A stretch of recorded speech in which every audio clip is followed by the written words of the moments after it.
Howdy folks, and welcome back to World of Warships with Rear Admiral Jingles. This is the first time I've ever featured a battle replay in a Z-52 destroyer, the German Tier 10 destroyer. This is MarKaew, by the way, in his Z-52. What the hell's a Z-52, said all the Americans. Does he mean a Z-52? Yes, I mean a Z-52. I'm British, that's the way we pronounce the letter. This battle was actually played right after the last patch went live. And with the celebrated changes to the visibility mechanics, and I'm talking there about stealth firing, or rather the fact that you can't stealth fire anymore. Well, that's not strictly true. You can stealth fire up until the point where you actually fire. Because now, once you fire the guns on any ship, not just the destroyers, your visibility range becomes the maximum firing range of your guns. And prior to this patch, battleship players, certainly high-tier battleship players, were all too aware of just how annoying it was to be continually peppered by high explosive spam from a Fletcher or a Gearing sitting in open water that you just couldn't see. Well, those days are long gone. Now, that was never really a thing for the Z-52. It wasn't really a stealth-firing destroyer, although it could be. The surface detection range of 7.7 kilometers wasn't terrible, but once you fired this ship's guns, everybody was going to see you.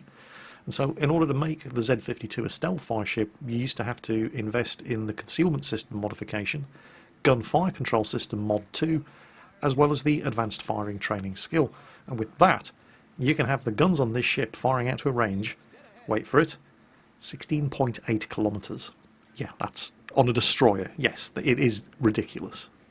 Once you'd done all of that, then you could get yourself a stealth fire window on the Z-52. Of course, the latest patch rolled out, and all of that's now a thing of the past. Now, the second you fire the guns, everybody can see you. It's the same on every ship, not just the Z-52. And so MarKaew was kind of anxious to see how the Z-52, which is generally regarded as one of the more mediocre of the Tier 10 destroyers in the game, the German destroyers don't have a huge amount of fans, and he wanted to see how this thing was going to handle in his very first game with the new visibility mechanics in play. He's obviously not in any rush to fire his guns just yet. Funnily enough, he's just cruising around the border of the cap circle here, doing his thing for the team, spotting targets like that Des Moines over there, firing the torpedoes off, which are very good, by the way. You do have to actually invest in the upgraded torpedoes on the Z-52. Actually, the stock torpedoes are all right. I mean, they're fast. They have a speed of 67 knots, and ooh, 2 torpedo hits and 2 floodings on the Des Moines. Nice start. But yes, the stock torpedoes have a range of 10 kilometers and a speed of 67 knots. If you invest 30,000 experience, which at Tier 10 isn't a huge amount, you can get the upgraded torpedoes, and they are better, but they're not much better. They're 2 knots faster with a speed of 69 knots, which is very, very fast, and you get an extra 500 meter range. The Des Moines getting a little bit close, so MarKaew popped his smoke and then started firing. He's not detected, but he doesn't really have to worry because the Des Moines just got himself penetrated multiple times right through the bows by a currywurst on MarKaew's team. So Des Moines down, good start. He's still inside the smoke screen, so he can still continue shooting. Somebody else is spotting targets for him. However, one of the downsides of the Z-52 is that its smoke screen does not last very long. In fact, it has the shortest smoke duration of any of the Tier 10s. 10.5 kilometer maximum range on his torpedoes, so he's put a couple of salvos of torpedoes in the water against that Yamato, and while the smoke screen is still up, he's working him over with a high explosive. But let's not get too carried away. This is destroyer high explosive, so count the number of shatters. He's scoring multiple hits on the Yami over there, but most of them are just doing nothing. Luckily, however, he has managed to get a couple of fires set, and that's where the lion's share of his damage against the Yamato is going to come from. So with the Yamato burning nicely, he switches his fire to Fat Fred over here. Once again, hoping to get some fires started. Oh, hang on a second, enemy Z-52, and you always take the opportunity to eliminate an enemy destroyer every chance you get, because these buggers are dangerous, and wow, he managed to score a torpedo hit on the Yamato. Hit him in the bows with the torpedoes. That's a guaranteed flood, and that means that the Yamato is now going to be forced to use his damage control ability. So we're going to ideally need to get that Yamato set on fire again. Unfortunately, Fat Fred here is getting a little bit too close for comfort. MarKaew's smokescreen has expired, but he already had the ship underway long before the smoke died out, so, you know, he was anticipating this happening. Now, while I'm sure he'd love nothing more than to get another fire set on that Yamato and watch him burn for a bit, he's going to have to deal with this Frederick the Great. And he is being targeted. Looks like the Frederick the Great is going to execute a turn to starboard, so he spreads the torpedoes out. And if you keep an eye on the situational awareness indicator, you'll see that he's detected continually because he's firing the guns. But he's only being targeted, well, it's very inconsistent. First one ship's targeting him, then two ships are targeting him, then no ships are targeting him. And the reason for that, and the reason why the Frederick the Great's secondaries are no longer bothering him, is because there's a friendly Ognavoy who's managed to get a little bit too close for comfort, and so they're all going for him. And judging by the track of those torpedoes, it does look as if at least one of them is going to hit. No, two hits on the Frederick the Great, so now he is being forced. Also took his steering out, so he is definitely going to be using the damage control ability. Now it's going to be active for a few seconds, and so MarKaew is furiously spamming him with a high explosive, trying to catch him before he gets around into the cover of the island and get another fire. And there's the Witherer, but no, it looks like, oh, he's run aground. Well, that's unfortunate, isn't it? Well, the damage control is not going to be active now, which means that any fire that gets set on that Fat Freddy over there is going to burn him to death. Well, that was a very, very unfortunate series of events for him, wasn't it? He screwed that one up. I'd like to be a fly on the wall in the conversation between the officer of the watch and the captain of that ship. I mean,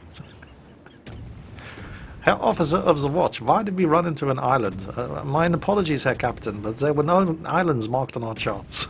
Oh, and there's the fire. Right. Well, that's it. He's doomed. There's just no way he's... No, it's just not going to happen. He's having to reverse off the rocks. He's got no health left. He can't put the fires out. Reversing is exposing more and more of the ship. And while I'm sure MarKaew would love to stick around and finish him off, he has a Benson problem. Or rather, the Benson has a Z52 problem. And I'm going to take a moment to go completely off topic here as he sets the Benson on fire, because I've just recognised the significance of the Benson player's name, Admiral Proudmoore. World of Warcraft players represent Jaina Proudmoore's father, the King of Kulturas, pirate, became the Admiral of the Alliance fleets. No? It's just me then. Okay, never mind. Well, anyway, the Benson's managed to get away to fight another day. He's dropped smoke. Now, here's the thing. The Benson can't see him at the moment. But the Benson is lighting up other ships on MarKaew's team that are being spotted by all of those enemy ships to the rear. If MarKaew was to fire the guns right now, that Bismarck over there is within 16.8 kilometres, and the Bismarck would see him. And if the Bismarck sees him, everybody sees him, particularly the Benson inside the smokescreen. Because MarKaew still wouldn't be able to see the Benson, but the Benson would be able to light him up because he'd been spotted by the Bismarck after firing his guns. So he's not firing his guns, and instead he's moving closer and closer to that smokescreen until he gets to within hydroacoustic search range, triggers the hydroacoustic search, and bingo, there's the Benson. The Benson does not yet realise he's been spotted, but as soon as he starts taking damage, well, he knows he's been spotted, but he doesn't yet know exactly who it is who's shooting at him. Notice that MarKaew is not actually being targeted by anybody just yet. But now he is. The Benson's finally realised, oh crap, there's that Z52 again. So now the gunfight is on. Now, MarKaew needs to either kill this guy or drive him out of the cap circle, because the enemy team control two of the cap circles. And the Benson's on fire. He's used his damage control, and it looks like he's going to get away before Mark... Oh dear, oh dear, oh dear. There does seem to be a lot of this about today, doesn't there? He zigged when he should have zagged.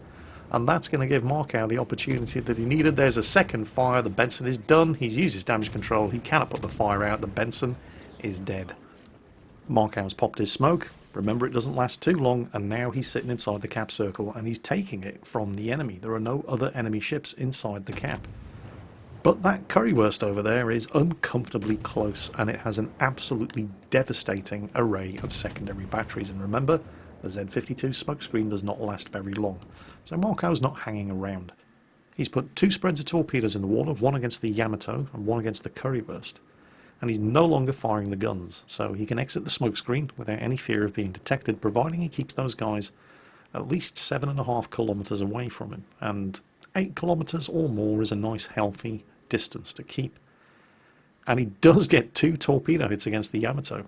So there's the high caliber award. He's done 212,000 damage so far, by the way. It's absolutely ridiculous. The Yamato floods for a couple of seconds and then immediately gets that under control. Even with the Yamato's health pool, you don't want to have two floods. And he's keeping his distance and he's not firing the guns, he's just waiting for those torpedoes to reload. And you'll notice that the Yamato and the Currywurst over there are both keeping the nose of their ships pointed squarely towards that very, very threatening looking smoke screen. And they're going to be disappointed because the smoke screen dissipates and there's no Z-52 in it. Where did the destroyer go? Ah, he's over here. He's doing the old Sugar Ray Leonard. Watch the left fist, watch the left fist. Bam, you should have been watching the right fist. Torpedoes are reloaded. One salvo away, second salvo away. And all the time he's been doing this, he's been trying as best he possibly can to stay inside the confines of the cap circle here at Bravo. Because while it's not so drastically important that his team retain control of Bravo, and he's only now been forced to leave it because the Currywurst was getting uncomfortably close and may have detected him, but it was important that he tried at least to stay inside that cap circle to deny the enemy team the opportunity of capping it, because they're behind on points and they need the capture circles more than his team does. Looks like the Currywurst is going to avoid the torpedoes, and he will have spotted the torpedoes, by the way, so the Yamato now knows that there are torpedoes on the way as well. Fortunately, the Yamato's a big ship, and it doesn't turn very quickly. And there's one, and there's two, and there's the Liquidator Award. And that's 240,000 damage done so far, and still 3 enemy ships left to kill. I think it's fairly safe to say that right after the various different changes to the visibility mechanics were introduced and MarKaew took his Z-52 out for a game of World of Warships, he probably didn't anticipate doing this kind of damage in the first game he played. Well anyway, shooting at big stupid battleships is one thing, but shooting at cruisers is a different matter entirely, particularly if you're in a destroyer and particularly at this kind of range, because the shells from the Ibuki are going to take no time at all to reach you. It doesn't leave you a massive amount of opportunity to maneuver and avoid the fire. He gets the torpedoes away against the Ibuki, but this is where he makes his first real mistake of the game, because he managed to get too close to the Ibuki spotted him, and he's instantly targeted by 2 enemy ships, and you can guarantee that the Ibuki is one of them. And there we go. Steering knocked out. At that kind of range, it leaves you almost no time whatsoever to conduct evasive manoeuvres and avoid fire from a cruiser like that. Being spotted, of course, meant that the Ibuki managed to successfully avoid every one of his torpedoes, and his rudder is still jammed, which means that even though he's now outside of detection range, if he doesn't fix his steering, he's going to sail straight back into detection range, and that would be very, very bad, so he uses his damage control ability. That Ibuki, however, is now sailing broadside onto him. It's a perfect torpedo target. Unfortunately, it's going to take another 40 seconds for him to get his torpedoes reloaded. The guns, however, are ready to go, so he loads the armour piercing and tries his luck. The Ibuki wastes no time whatsoever in responding to the threat. He was shooting at another target. He instantly targets MarKaew and gets the high explosive on the way in. And MarKaew is hit, and his steering is out again, and he's on fire. And now the Hindenburg is targeting him and shooting at him as well. And MarKaew's ass is saved by a little bit of luck and a little bit of prior preparation. Friendly Moskva takes out the Ibuki. The Hindenburg's still shooting at him, but because MarKaew was using the premium damage control consumable, it's now off cooldown. He's able to use it again, fix his steering, put the fire out, slam the brakes on, use his smoke screen, and avoid getting killed by the Hindenburg. His surface detection range at the moment is still the exact same as the range of his guns, and he's just waiting for that surface detection range to shrink back down to, I think, is it 6.1 or 6.2 kilometers? There it goes, and now he can leave the smoke screen without the Hindenburg spotting him. He, of course, is going to spot the Hindenburg, and that's good news for his team, because, well, they were kind of getting short of things to shoot at. Torpedoes are back up, pops them into the water. Come on, team, I spotted a Hindenburg for you. Somebody shooting. The Hindenburg shooting at somebody. Not quite sure who. Why is nobody shooting the Hindenburg? There was a Moscow cruiser on the team that finished off the Ibuki, so there should be somebody in a position to shoot at this guy, but it's entirely possible that with the Hindenburg momentarily unspotted, they switched their attention towards the Grosser Kurfürst. The Hindenburg has spotted the torpedoes. He's immediately taken action to avoid them. The Hindenburg has the best hydroacoustic search consumable in the game, so it's a no-brainer that this guy's going to be running it and have it equipped. He's still taking shots at something, and he's just sunk the friendly turpits, but the Grosser Kurfürst is now down, and MarKaew just couldn't hold himself any longer. Sick and tired of waiting for the team to sink this guy, so he's going to have a go at doing it himself. And the Hindenburg's turrets are swinging around, and the armour piercing didn't immediately sink him, and he's now angled, and it's starting to bounce. He switched to the high explosive, but here comes the return fire from the Hindenburg. This could hurt, but the Hindenburg is about to go down. Come on! Don't screw up now. More fire coming in from the Hindenburg. He's hit. Yes, he's burning, but he's got him, and that's it. Game over. 261,000 damage done. As well as that, of course, while he didn't get a Kraken, he did manage to get the high caliber Witherer and Liquidator. That's a pretty impressive haul of medals, not to mention amount of damage done. 262,000. 500,000 credits received, and nearly 10,000 experience. Not bad at all. And let's be fair here, what most people say is a pretty shit tier 10 destroyer. And certainly not the kind of result that MarKaew was expecting when he logged in to play this ship, right after the various different stealth firing nerfs had been introduced. So, yeah, I hope you guys enjoyed that one. That's it for today. Now I've got to get my cute and perfectly formed arse up to Birmingham to the National Exhibition Centre for the Insomnia 60 Gaming Festival, where I'm attending as a guest of Wargaming. Hope to meet as many of you there as possible. Don't worry, however, I have pre-uploaded videos for Friday and Saturday, so you've got no excuses for getting yourselves into trouble because you didn't have a Jingles video to watch over the weekend. That's it for today, however. Hope you enjoyed it, and as always, take care, and I'll catch you next time.